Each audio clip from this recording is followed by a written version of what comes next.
Welcome, everyone. This is Potty Fields, and you're listening to LOTRO Players News, where we take a look at the latest news in LOTRO and here at LOTRO Players. And this week we have with us Terry Adwin. Hi. Ariendis. Hey, everybody. And Sanswinda. Hello. Hello, everyone, and let's head into the news, where we will begin with Update 23.1.4 patch notes. And this is a smallish patch, as you can tell by that number there, in that minstrels now receive major ballad skill at level 1 instead of level 2. I am sure this is... That is excellent news, especially for any high elf minstrels being created. Yeah. Oh, yes, you're right. For high elf minstrels, that is very important because they get level 1 skills. Thank you for pointing that one out, of course. It is good for them, and it'll probably be good for people doing the legendary server, since they're going to be in level 1 for more than 5 seconds on that server. Then, for items, the item use cooldown for the sealed writs of Angmar, Anemones, and Heligrod have been reduced from 28 days down to 7 days. It's been a long time since I've run into these. And scaling instance gear was scaling too high for levels 45 through 50. This gear has been modified to be equivalent to other gear available at these levels. Additionally, most of this gear can now scale down to level 40. And as for quests and adventures area, damage progressions has been adjusted for some session play and bosses. That's because... Yay! Oh, that's right, because you said that you did We Cannot Get Out? Yes, I was running We Cannot Get Out on Monday, and I could not get out. I know, right? No, it was horrible. I tried as many times as I could stomach. It was definitely more than 5, but I stopped counting at 5, and just started clicking right back in. And I only died twice before getting to Mazog and his 2 buddies. But I could not take Mazog's health down, and they were killing me in 2 or 3 hits. So the change on Tuesday morning made a huge difference. Though I did note that the Tier 2 throne boss, that first boss, is hitting way hard still. So I'm sure they're still doing some tweaking with the numbers, but... Yes, they want to get that level range. Yeah, I think they do want to make sure that those are all out, because they've been doing a lot of tweaking with level abilities and stuff like that to make everything more balanced. And of course, the session play stuff has always gotten sideswiped whenever they did anything like that. So yes, it is good that that's working and that you've had an easier time at it after that. I kind of wanted to just keep replaying it after that because it was so much better. Well, if I remember correctly, there is this item at the... What is it? I think it's in the Spire meeting? Is it? Yeah, in Rivendell. Okay. So it wouldn't be at the reflecting pool. No, the reflecting pool doesn't do session plays. The reflecting pool does regular instances. Fair enough. But I believe you can relive some of those session plays at the Spire, and they added that because they were beginning to add some session plays that some people actually wanted to repeat, because in the past a lot of people wanted to avoid certain session plays. I'm sure there are some session plays which Terry Ad will never want to repeat. The Angmar one? Yes. Don't you repeat that regularly on new characters, though? Yes. And it's more than enough. I'm sorry. Once per character is more than enough. They seriously need a skip button. That would be really nice sometimes, especially on like the 3rd or 4th character you're taking through, and after that, Yep. Or the 15th character that you're taking through. Or the 21st, or the 31st. Yeah. And here's one that says, this one right here, it sounds like something that wasn't quite taken care of. Because the item says that bushes around Toki Whitebeard in the Trolshalls has been cleared. I mean, we were there just a couple of hours ago, and there were bushes all over him. That is true. We could not find him. I found him, but not because I could see him. I clicked on the ring on the minimap to find him. Yeah, that thing had... And Bingo was covered in bushes, too. You might want to report both of those, just in case. I mean, if you haven't already. Yeah. Oh, the one with Bingo was in the instance where you are... It was in the instance. And I tried to report that one, and it said I wasn't allowed to. Yeah. Something about you cannot connect to this, or you don't have permission to connect to this, or something like that. And I was like, oh, well, okay. Yes. And in Fornos, the Wraith of Water, the doors to Megoria's chamber now properly opens when its guardians have been defeated. And the new beehives made for the Bjornings in the Grey Mountains have been returned to their older appearance. Also, virtues. The cap is now based on your character level. You get rank 2 up through level 10, and then every 5 levels, starting at level 11, they add one more rank that you can get, with the maximum currently being at 20 ranks, which you'll be earning at level 96. Presumably, eventually, you'll be able to get higher if they ever raise the cap again. And that whenever you have a cap on there, you can earn the virtues as high as you can, but if you are above the cap, you will only actually get the benefit of the ones that you have so far.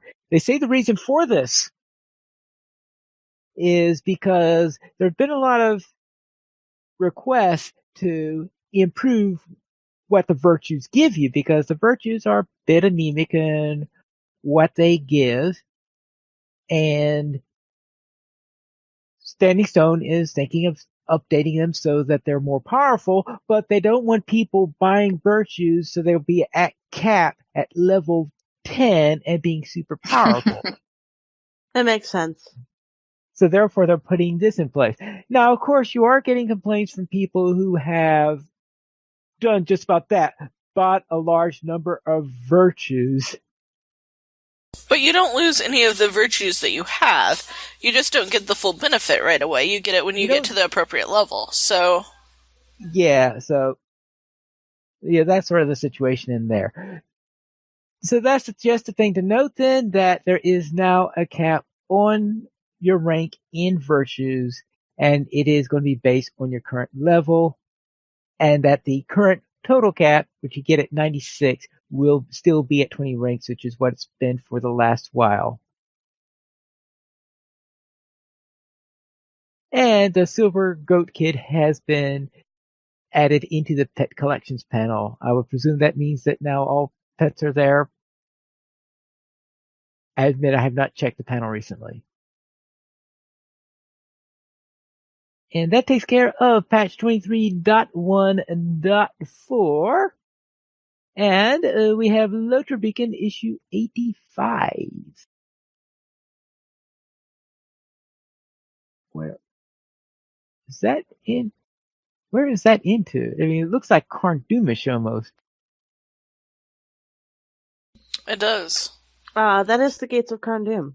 All right. That explains why it looks like that. In the community spotlight, band registration for Winterstock 6 is now open. Do-do-do-do. And the Dwaro Scholar has created a new stream called the Dwaro Stream, which will be exploring LOTRO from a Dwarvish perspective. That sounds cool. It does. And Arslan will be streaming his legendary server experiences this week. Well, actually, I guess. Well, he still might be doing streams. We'll see. You could click on that for the schedule, but I suspect that by this week, it all depends on how much this week means, or if he's going to be going beyond that. And the videos might be posted there too. Yes, and of course, you do have the videos, so you could replay them if you wish to see that. And I'm also doing a series on using the legendary server. So there are a number of video series and YouTube series and Twitch streams that I've been doing on those servers. And Middle Earth with JRGO will be giving away 100 LOTRO points every Friday on his Facebook page. And DNC is running their 7th biannual Housing Week Middle Earth contest, so I didn't check what date that is, if that's passed or not. That is dates, November 27th, now through Tuesday, November 27th. And then the selection of the 10 best houses will be on December 3rd. For the Ken Hall, High Council is recruiting for the legendary server. High Council is a group of players that has been around since the launch of LOTRO. They hope to bring a lot of old school players and new players alike, help them get a handle on the changes they have missed, and enjoy the game with us. Then in our weekly comment, which resident of Middle Earth do you think has the best sense of humor? Gimli. Baruch Kazad.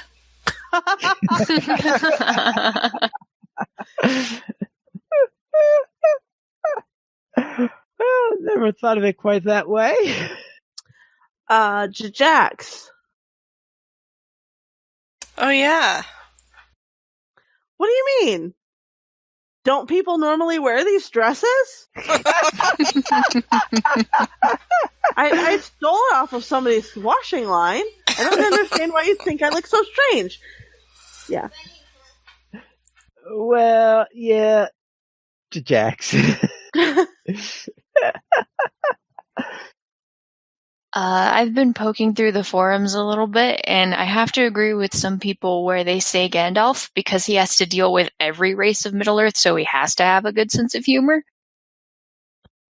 You need a good sense of humor just to survive, yes. Exactly. I don't know. I think we need a decent sense of humor to be able to deal with Gandalf. You're not there yet, right? Dealing with this That's wizard. true. I have this great idea. Let's take this super evil artifact and take it to these poor unsuspecting people. Oh, the head of the fell beast. Right? Let's just let I felt those really scholars bad administrators delivering that. have it. Why? So clearly I have a limited perspective here, so we can skip my... I'm still waiting for that one to come back and bite us. It's gonna. Well, I guess that's a likely possibility, right? It might not. It was Gandalf's idea. But it might. He's been known to make mistakes. He's admitted to his mistakes. I mean, grudgingly. Like when things go really, really badly and he has no choice but to admit to his mistakes, he admits to them. But, it does happen. And he can be pretty funny, but that's not usually the side of him that we've seen lately. No, I just mean that because he has to deal with so many people that, you have to be able to laugh at some of it. Well, yes, there is that.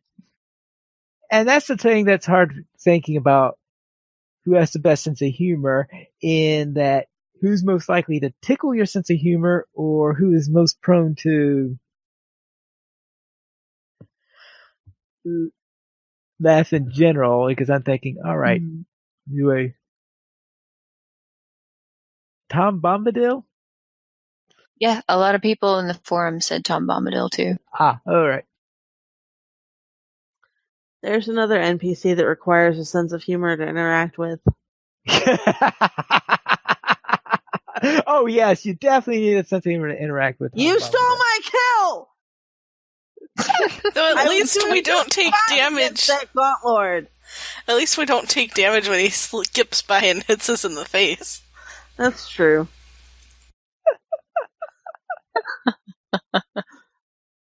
And he is amusing to watch skip around his house Hey, dude, when you're not trying to talk to him. When you're not trying, when you're not trying to talk to him, it's less amusing when you're. It's less amusing when you're trying to get him to hold still for the length of a conversation. Yeah. In the fan site news, you could watch Mushui continue his adventures in Middle Earth. You could watch Bloodborne do some instances with his champion. And Ogre's epic adventures continues on a high elf on Landreval. You could watch Mythgard in Middle Earth with the Tolkien Professor. And Epic Shenanigans with Tesla the Panda. And watch Adventures After Dark with Big Ed Mustafa. And watch Easy Lost with Vegan Pants, still in the waist talking to ghosts. And you watch The Moose is Loose in Middle Earth, and watch The Road Goes Ever On with Gravity. And our screenshot of the week is by Paulton Finberry, who sent this week's screenshot of the week, and it looks like everybody is having a picnic. Yeah, with a Thanksgiving theme. Or at least a fall That theme. looks pretty As you delicious. Yeah. Yeah, a bit of a fall festival theme to it. Yeah. Hey, Terry, can you tell me if you have the picture up, if you don't, that's okay, what the cloak is on the Hobbit on the left?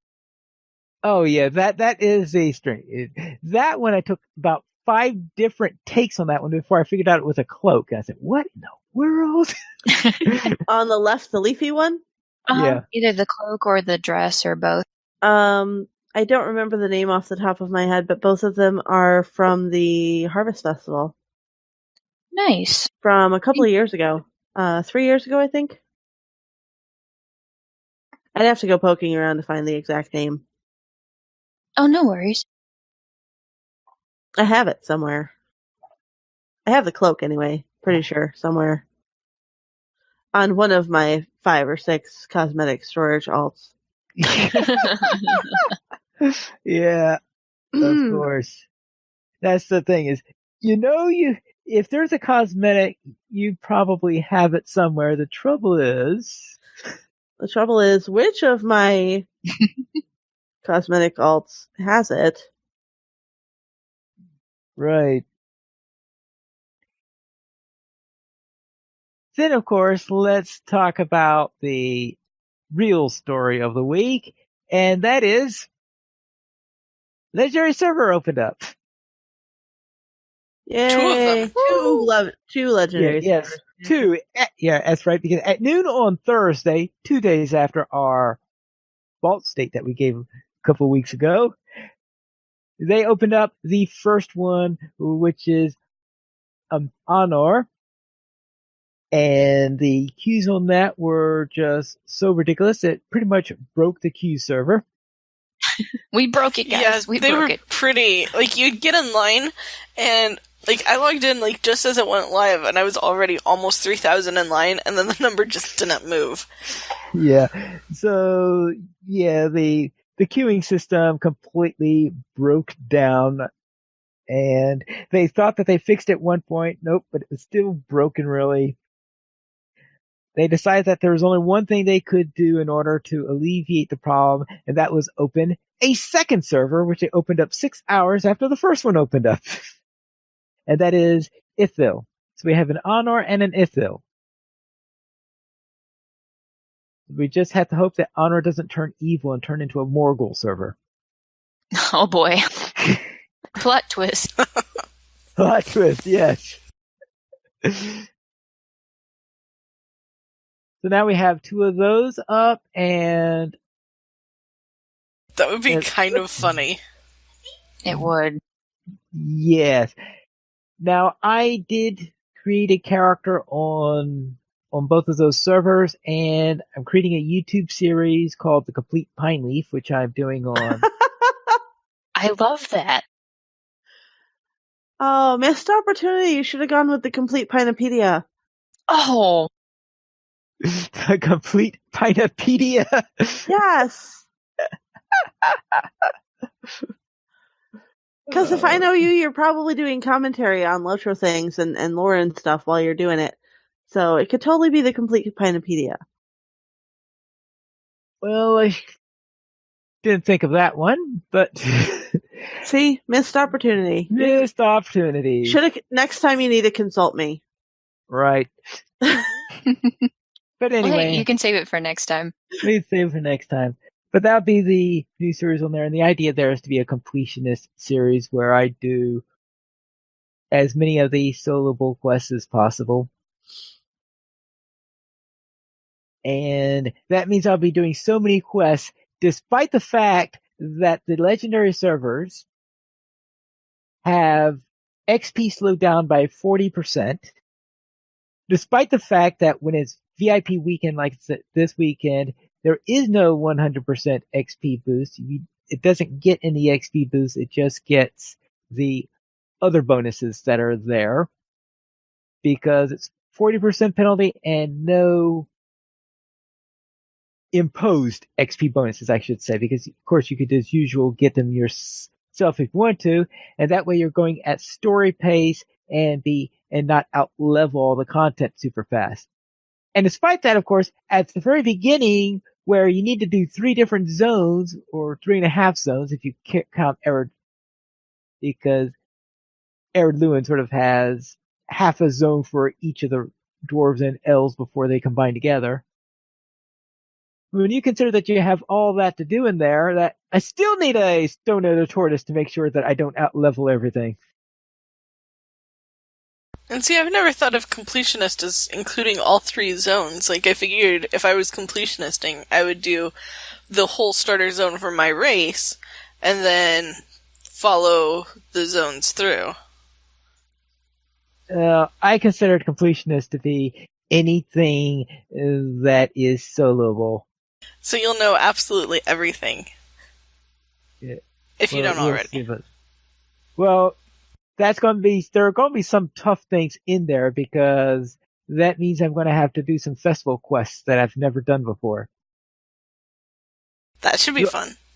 And I'm going to have to think about how many attempts will I have to do on a festival quest that is just beyond my abilities. Like, for example, how many times do I have to try that stupid drunken fence walk before I can do it?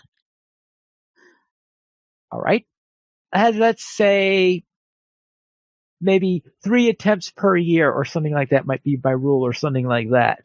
Because, I'm not going to spend the entire festival trying to do that stupid fence walk, which I'm pretty sure is going to be real difficult for me.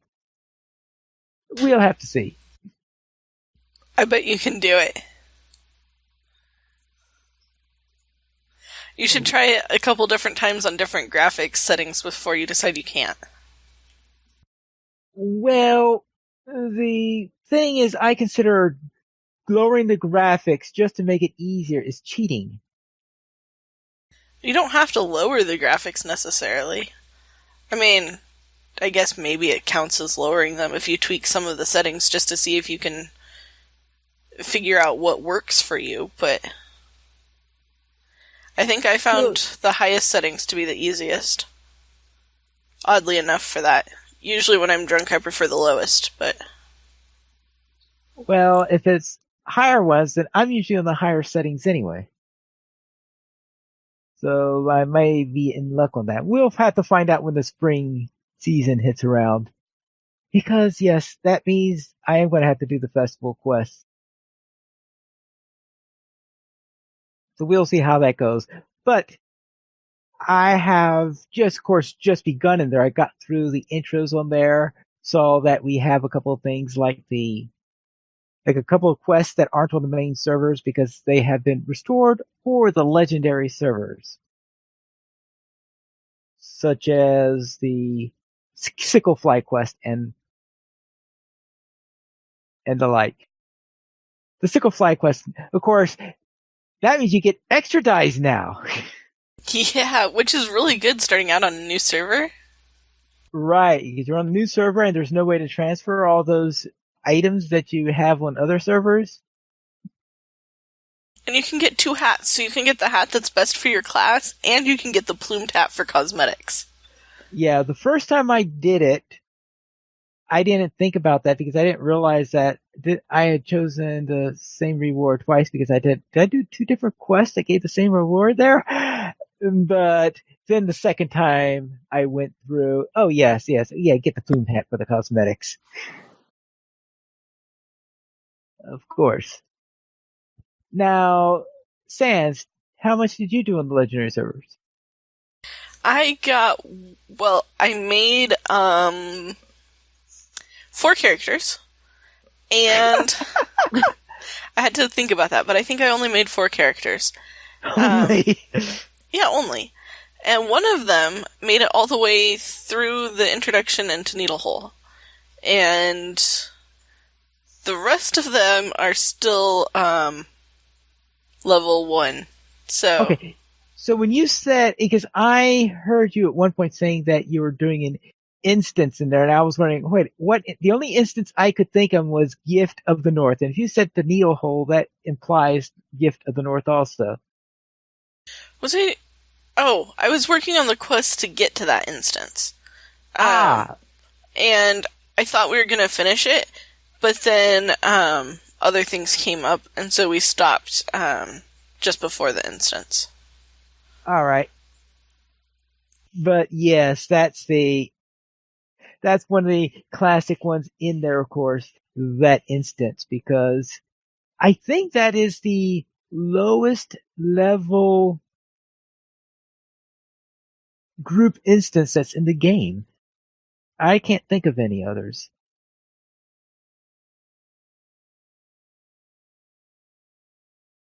I take silence mean none of you can think of one either? I can't think of one. I'm trying, but...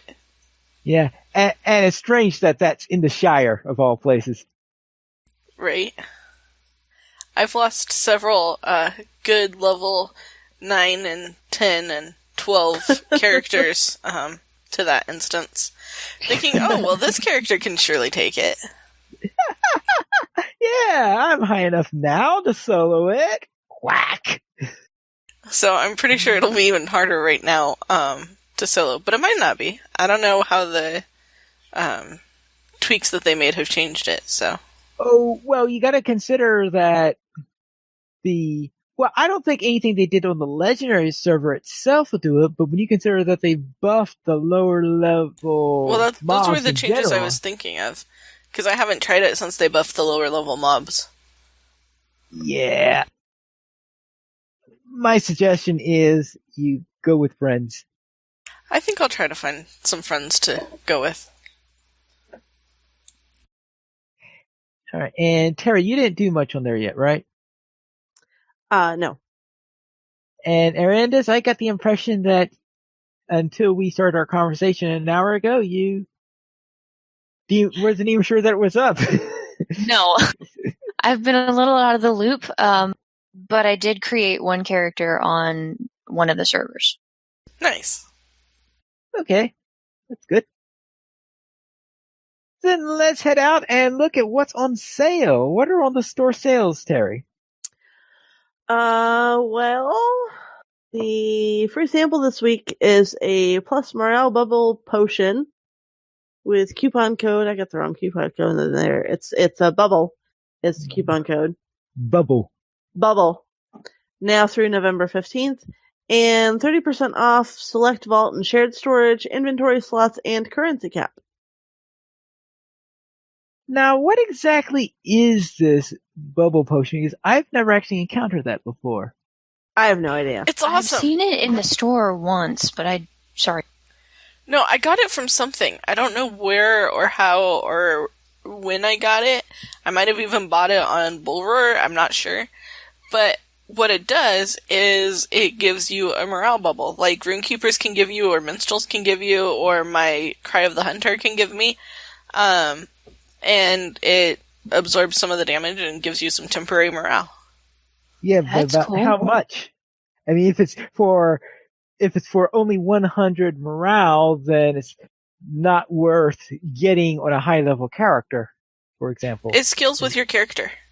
Oh, it does It's scale with like, your character. yeah, it's like the morale, the morale and power, I won't call them like the little bubble pots. The, ones that sometimes drop from Hobbit presents or loot boxes or the store. Right. The scale with your, level. They're not the, I mean, the rejuvenation potions scale too, but not the rejuvenation potions, the other ones. It scales like those do. Okay.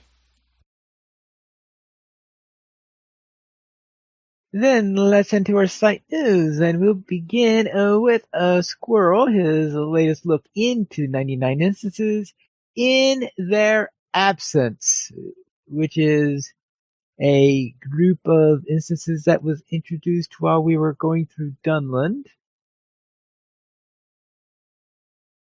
And in this, you go through several of them that were all tied together by, I guess you could say, the Forgot Lords of the Apocalypse is a good way of saying it.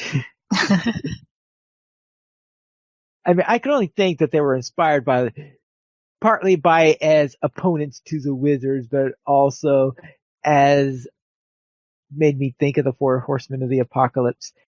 And we have all these evil-looking runes that are all over the place that are related to it, that are They're kind of nearby for it. dreadful. Yeah, that's sort of dreadful. And they're wondering, where did these things pop up? You know, they go, how does poisonous thing pop up in the middle of a field in Oakbarton, for example? Right? And sometimes I've found them just because of the sudden dread, and I start looking around for the stone, because I'm like, okay, it's gotta be here somewhere. Right.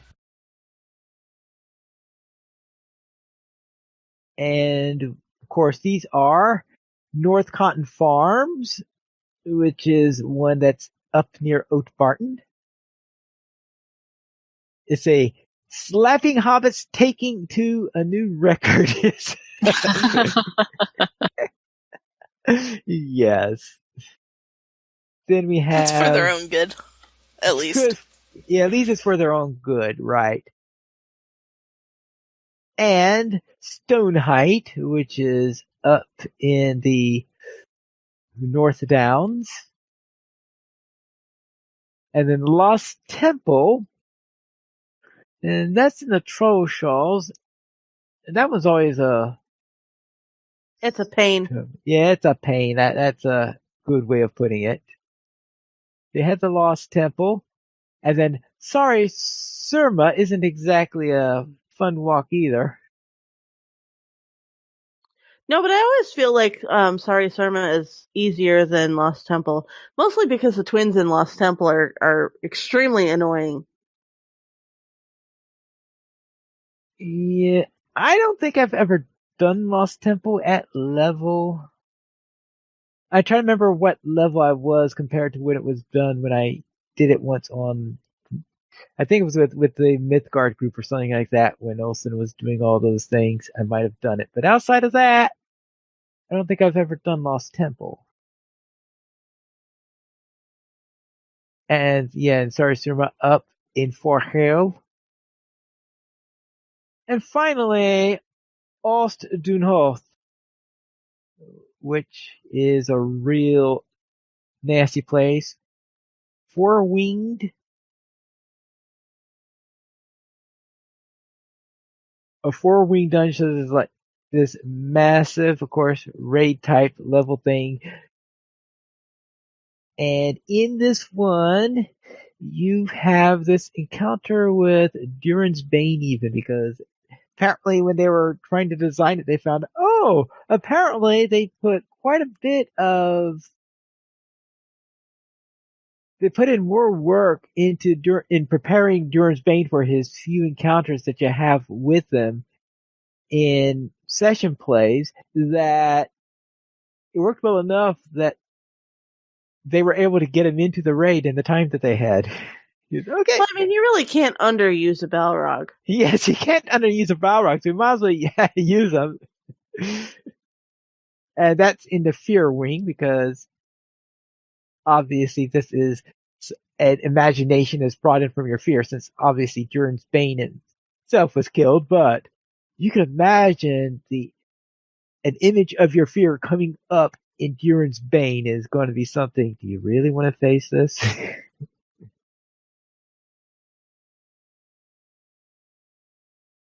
And that goes all through there for the instances in their absence, including the raid on Oost Dunholt.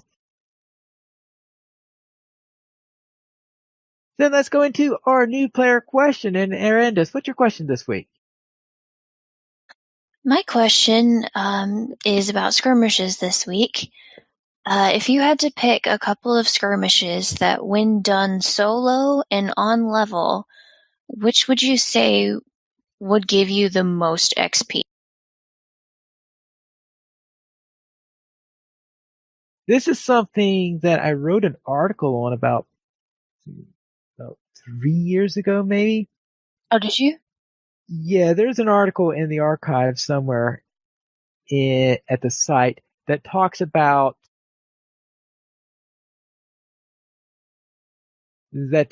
skirmishes. Skirmish lessons, maybe? I can't remember exactly where, but it was on what gets you the most XP and all that stuff. Now, things may be tweaked around, but one of the things I noted in there that the optimal thing to do could depend on your level and things like that, because at some levels, the proportion of mobs to completing the skirmish is a little bit better than at other levels. Mm-hmm. And since I wrote this several years ago, proportions may have changed since then with various tweakings that have been done. So I'll probably have to redo this. But the reason why that's important is that on the one hand, if mobs are very important to your XP, then in that case, you'd want to do skirmishes that tend to have more mobs, such as Trouble in Tuckborough. Okay. On the other hand, if the instance is giving you more XP and going like this, then you might want a skirmish that you finish quickly. Mm-hmm. Now, if you could finish Trouble in Tuckborough very quickly, then you got a win-win situation there. I guess it also then depends on how quickly you could do various skirmishes on there.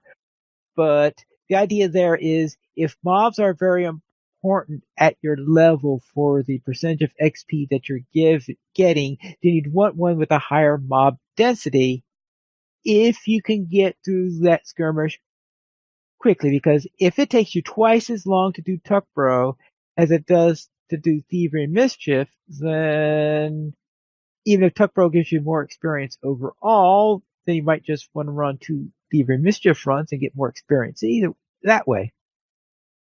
Got it. So it also depends on how long it takes you to do it. There are a lot of factors involved in it. Okay.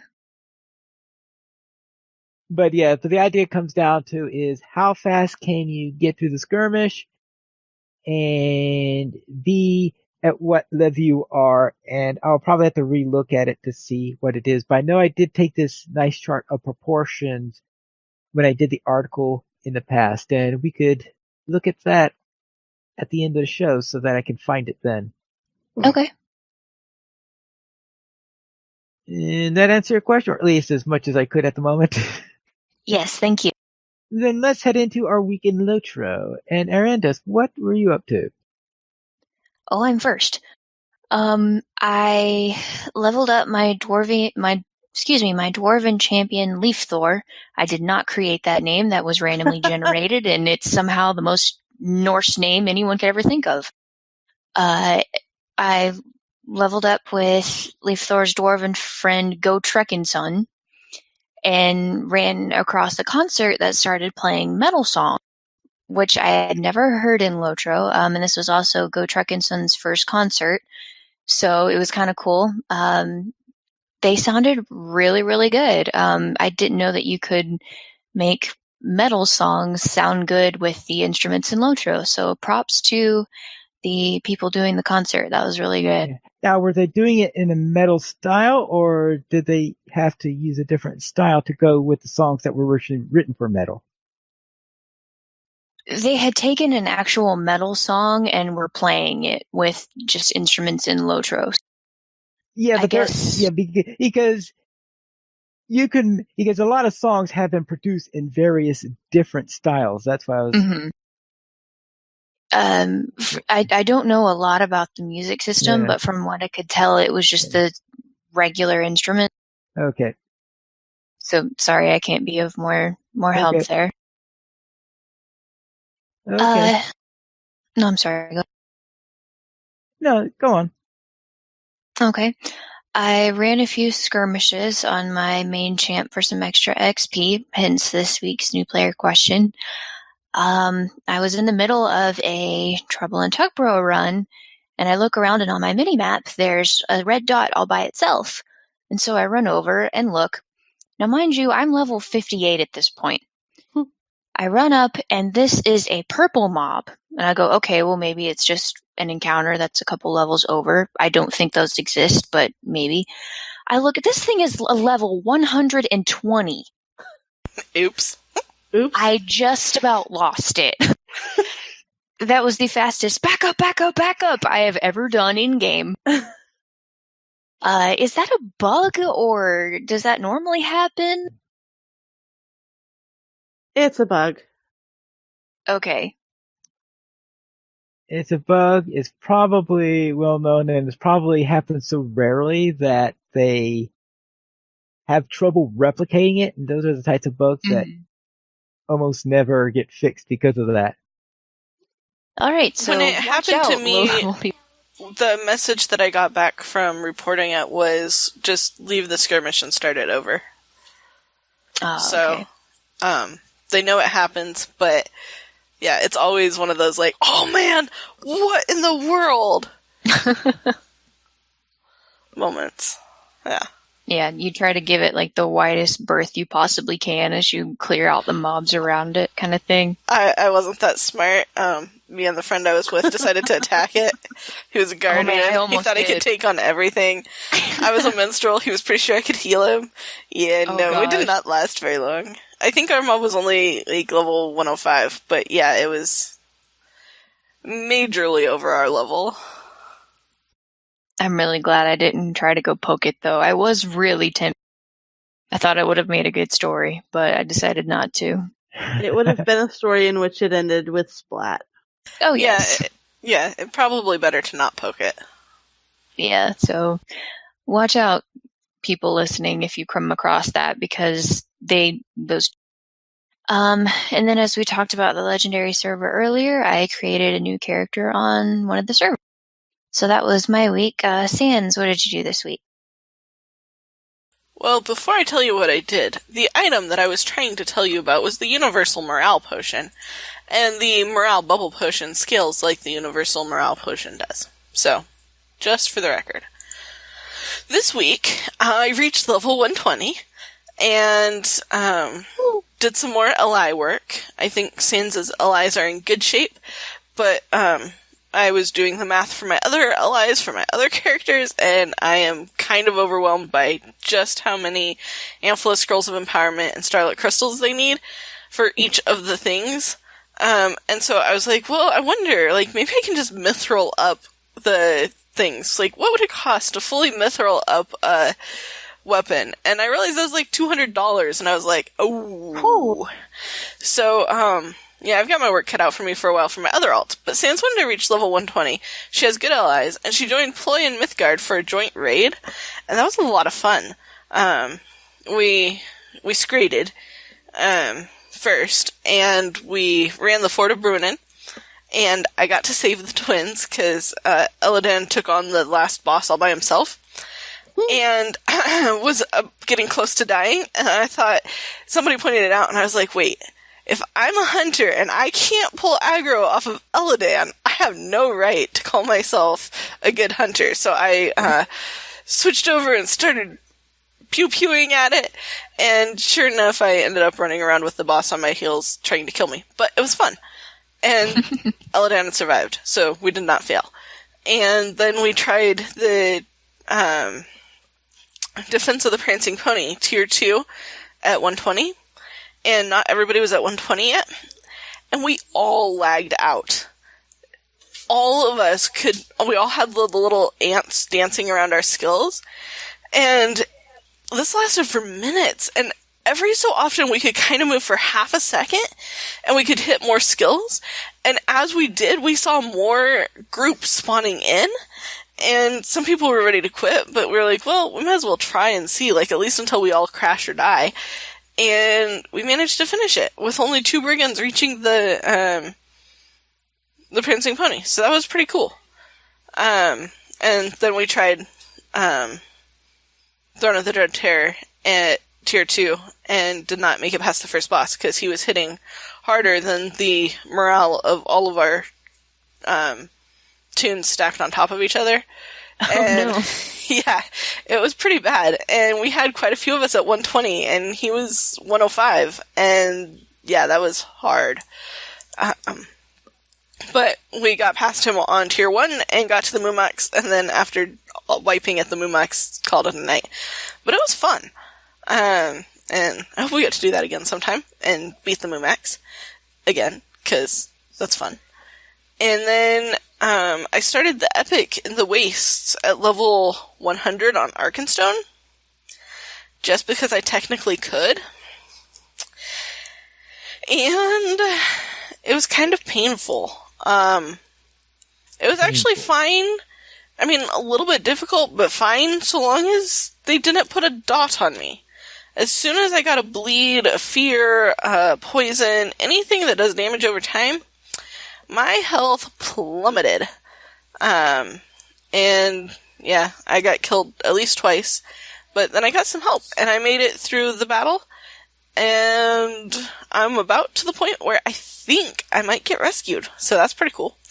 And then I'll probably have to go level up before I start in earnest in Udun, because that sounds like it would be even more painful. But I might try it anyway just to say I did. And then I started a set of new characters on Anor, and that was my week. Terry, what? Set of new characters. Well, it's not even really a full set yet. It was only 4, but Characters for Sans are like Pringles. You can't have just one. you can't. It's like physically impossible. Like looking at all the options, like suddenly it occurs to you like, oh, you know, it would be really cool to try this different combination. And so then you make it, and then you realize that you have all these characters with all these cool combinations of skills and races, and there's not enough time to play all of them. And it's really, really sad. Which is one of the reasons that some of them keep getting Arya'd, and then that's even more sad when I have to try to catch them all up. But it's exhilarating for 5 minutes. And creating the characters is always exhilarating, so now I've just got a bunch of level 1s that I can't bring myself to Arya because it's so painful to catch them back up. But yeah, they're pretty awesome. So If you have a person in your life with character creation-itis, please contact. we can go create new characters together. This will be great. There you go. Terry, Alcoholism, it's a real thing. it's a totally real thing, and it's fun, and I have 36 slots to play. I have 32 more slots to play with, so. Wait, but there's 2 servers. I've got a lot more slots to play with. This is awesome. Oh boy. Anyway, Terry, how was your week? Well, Terry Admin also reached level 120 and went up to the Withered Heath to slay some dragons. And Yay. apparently fans were there too. But It was fun. it was kind of awesome because we got there and Terry's level 119 because I was tired of being like the slacker and the last one leveling up all of the time. So I ran a bunch of skirmishes so I could get some XP, and then I spent some perks. And yeah, so I wanted to be 120. So I did that, but we got up there and we're level 1. I was level 119. Pine was level 118, and so the dragons are like yellow. And I'm like, it's fine. It's just yellow. They're only a little bit important. I will have you know that Terry Adwin can kick those dragons in the butt all by herself without the help of the warden and the hunter. Thank you very much. It's true. Though sometimes we're nice to have around when a bunch of them really jump far you. away from them to keep them from interfering with this plan, but I did. She did a really good job, and it is so refreshing to hear that sound, that satisfying thwomp, and feel the whole ground shake, and you know your champion's doing just fine. I can't hide for very long because that devastating strike earthquake sound can be heard for miles. So I would run off in one direction, and I would see like arrows on my radar, and then I would do that skill, and I would have dots on my radar. Nice. Because they were definitely able to home in on that sound. And I also led the Girls of Middle-earth through a successful run of the first 2 wings of Hornost, which was pretty interesting because I managed to lead this as the healer. Which was pretty awesome. So I wasn't like a tank or DPS or anything. I was the healer. But it was fun getting my Runekeeper out, because my Runekeeper actually came up through her mid-levels with LOTRO Blair's Adventures way back in the day, and learned healing with that group. So she's really, really, really good at both healing and trying to keep people together. And it actually turned out really, really well. We had 1 death, which was predictably CableNet Dragon, because it's just what happens. It totally is. And it happened in it was the boss fight of the first wing, right? It was Water Wing? No. Was it the boss fight? I thought it was the boss. It was right before the end of the boss fight, I think. It might have been. But we had 2 captains, so we were able to res her. And I also created 2 new Terrys, one on each of the legendary servers, because if you run across a Terry Adwin in the game somewhere, doesn't matter what server you're on, if you happen to see the name Terry Adwin, it's me, because I am the one who has that name on every single server. So, and it's funny because I finally got into Anor to create that one and had not even noticed that there was yet another new server, and then got on Discord with Pineleaf and Sands for our regular Thursday night, and they're like, yeah, there's a new server. Wait, what do you mean there's a new server? Oh crap, I gotta do a new Terry. But as a twist, because of course the new Terry Adwins are also women champions, but as a twist, my other Terrys on the 10 regular servers are either from Gondor or Rohan. So as a twist, the 2 new Terrys on the legendary servers are from the Dale lands. They're from Dale. So yeah. Nice. Pineleaf, how was your week? We'll go into before I go into my week, I would like to note that I did find the article, and it was 5 years ago. Oh wow. Yeah, it's under the section Ask Pineleaf in there. Ask Pineleaf, what are the best skirmishes for leveling?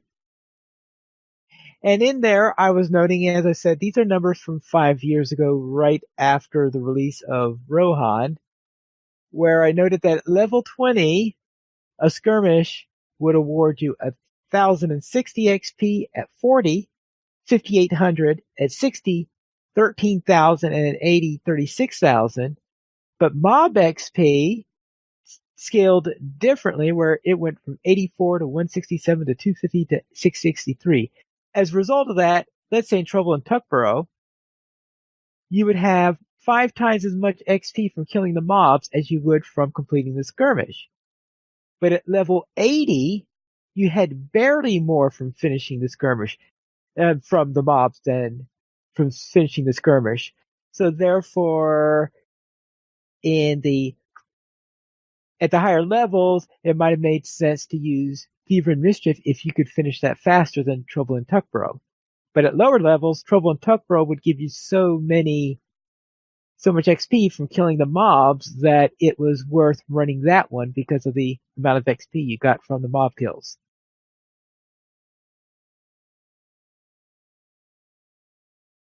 Does that answer your question there, Andis? It does. And thank you for looking for that and finding.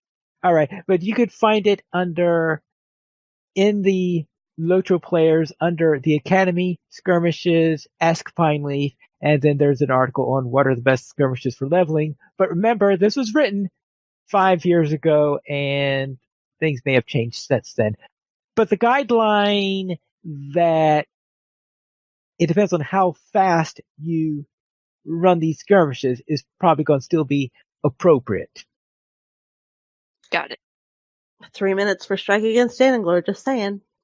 Yeah, if you could in fact, if you can do Dananglore in 5 minutes, that's an excellent one in there because while that doesn't have as many mobs as in Tuckborough, it would have more than many other skirmishes. And a 5-minute Dananglore that should be worth quite a pretty penny XP wise. Plus, you get a bunch when you take that final flag and get a quest completion. Mm-hmm. Yeah, I can do it in 4. Yeah, I'll have to try it. Now I should skip note, the counterattacks. Well, I know skip the counters and encounters. Yeah, I know it. Yeah, skipping the encounters is a good idea if your main goal is XP, unless you just run by that encounter, in which case, no problem, but don't go out of your way. For example, we were running a skirmish. I was running a skirmish with Sans today for XP, and we got the warg one. I said, no, ignore it, because we were not going to run all the way out to the West Farms in order to pick up a warg for the measly XP that you get for that one mob, because that would take us 2 minutes to get there and back. Well, the reason I skip the counters is because you have to wait for them to come to your position or run to meet them. And in the time you're taking to do that and then defeat them, you could be halfway to completing it and then starting it again. Yeah, of course, the other thing is I don't like having oh, that's right. You do it so fast, the ranger, by the time you finish it, the rangers aren't dead yet, probably. They're characters that I'm not invested in.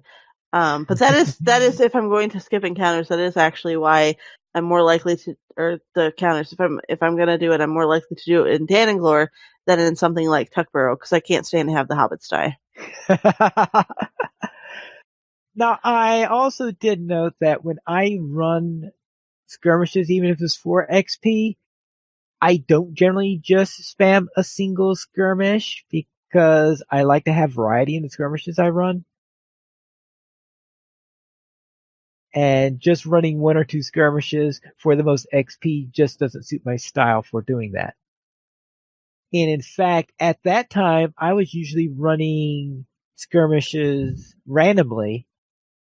Because I think at that time we were still getting that you would get a mark bonus if you ran random skirmishes instead of selecting them by yourself.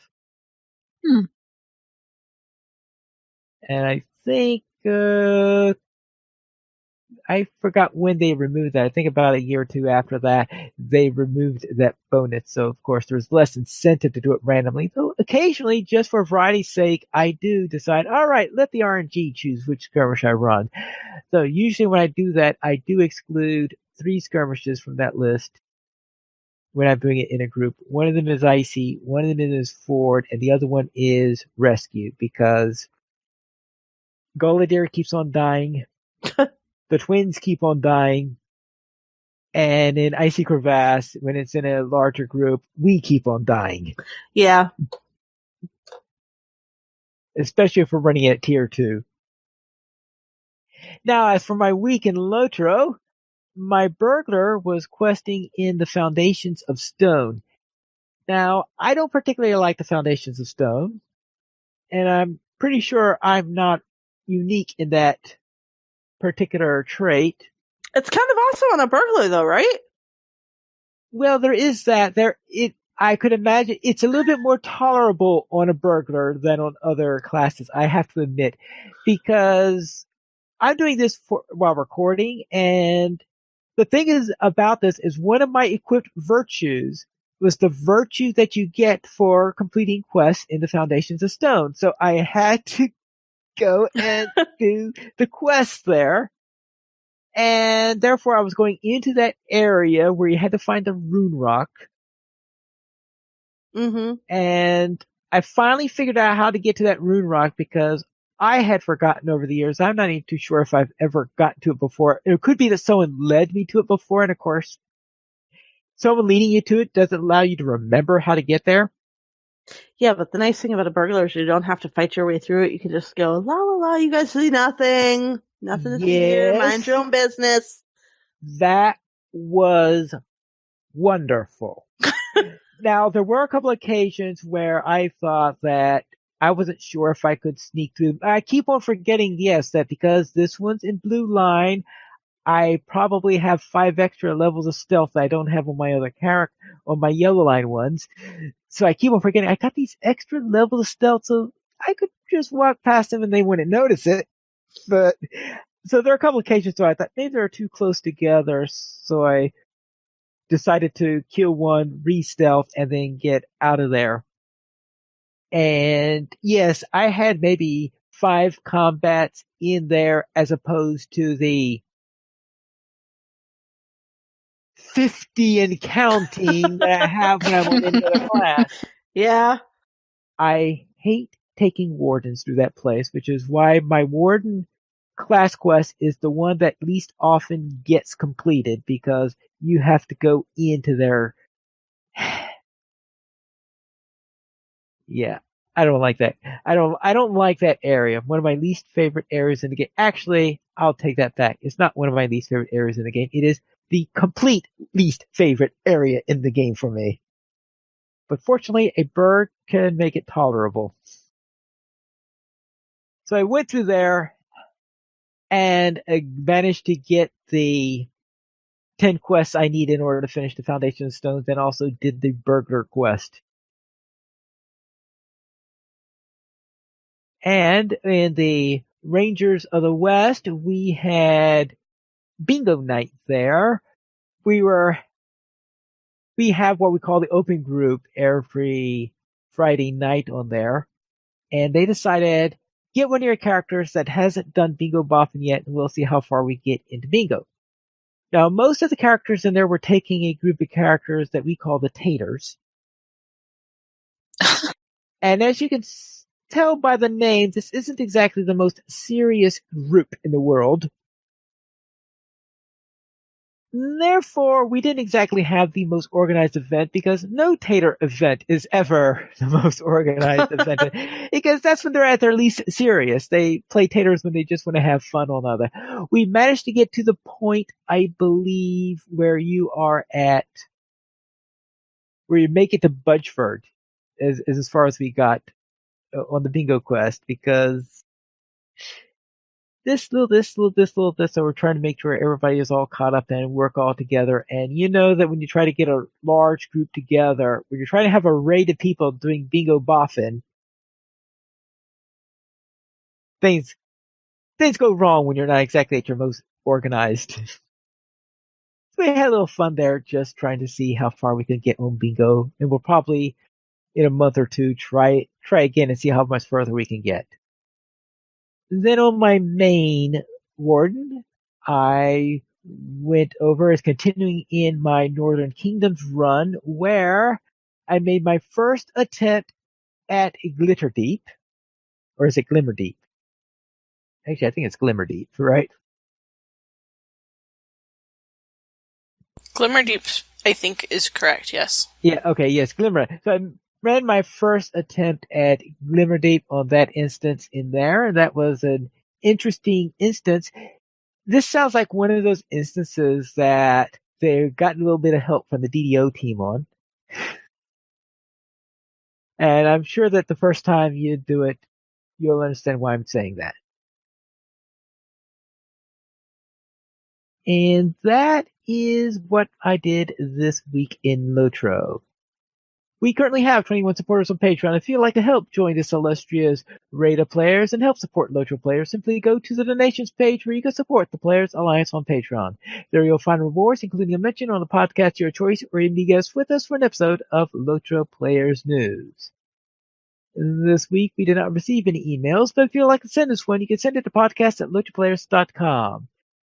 And you could also follow us on Twitter at the Players Alliance at Players Ally, LOTRO Players at LOTRO Players, Ariandis at Ariandis, Pineleaf at Pineleaf Needles, Sanswinda at Sanswinda, and Terry Adwin at Terry Adwin. The Players Alliance has 2 live shows. Yes, every Monday at 8:30 p.m. U.S. Eastern Time, you have DDO Players News, and every Saturday at 8:30 p.m. U.S. Eastern Time, you have LOTRO Players News. You can join us for our shows at LOTROplayers.com/live. And that is all for tonight, and this is Pineleaf Needles reminding you to skirmish responsibly.